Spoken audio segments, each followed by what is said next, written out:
This patient is a 68 years old female, known case of diabetes and hypertension, taking irregular medications, and presented to the casualty with ST elevation in 2-3 AVF since 6 to 8 hours, and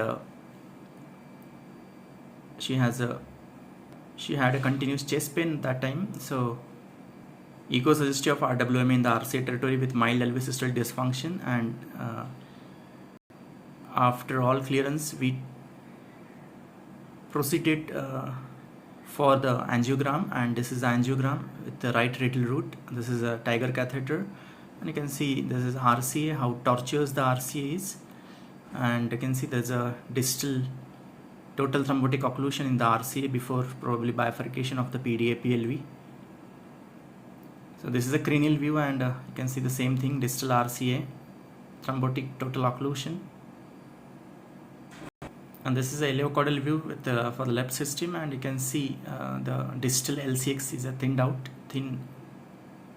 vessel.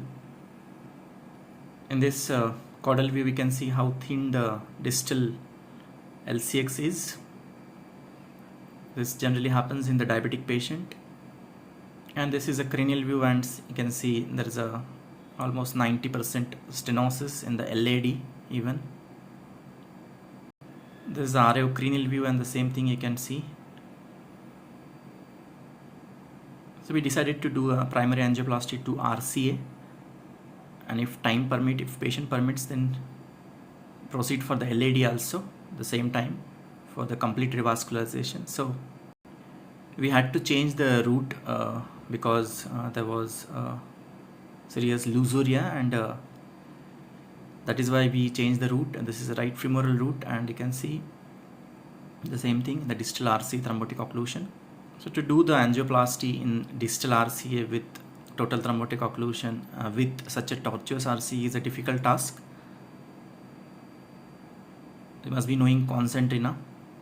So we proceeded for the angioplasty after all clearance, and in the starting I tried with the workhorse wire, which was a BMW, and it was not possible to cross. I waited for 5 minutes, and but due to this tortuosity and all, I could not cross the lesion in the RCA distal with BMW wire, so I had to change the wire. I changed it to whisper wire.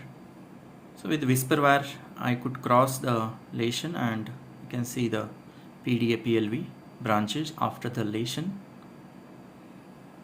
The lesion plaque rupture is just before the bifurcation, you could see. And then I exchanged the wire with the BMW, as it is difficult to keep the whisper wire in such a small distal RCA.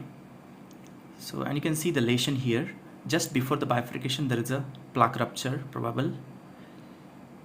So decided to deploy the stent. There is probably a 20 mm length with 2.75.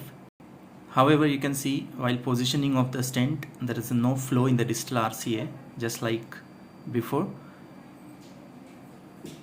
Although we placed the stent there,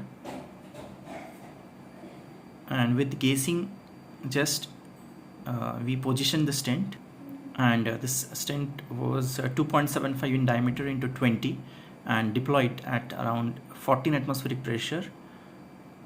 It was nominal 16 RBP, and this is the cine, and did the NC also. And after NC I was happy for the stent. I can see how wonderfully it has opened with the PDA PLV as a dominant RCA. You can see the cranial view.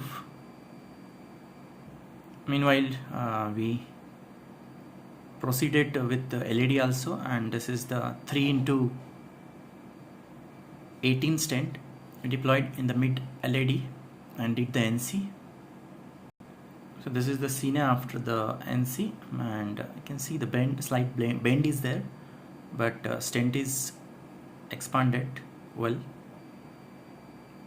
So this was the angioplasty, primary angioplasty to RCA, and Patient was stable, shifted to ICU for monitoring. Thank you.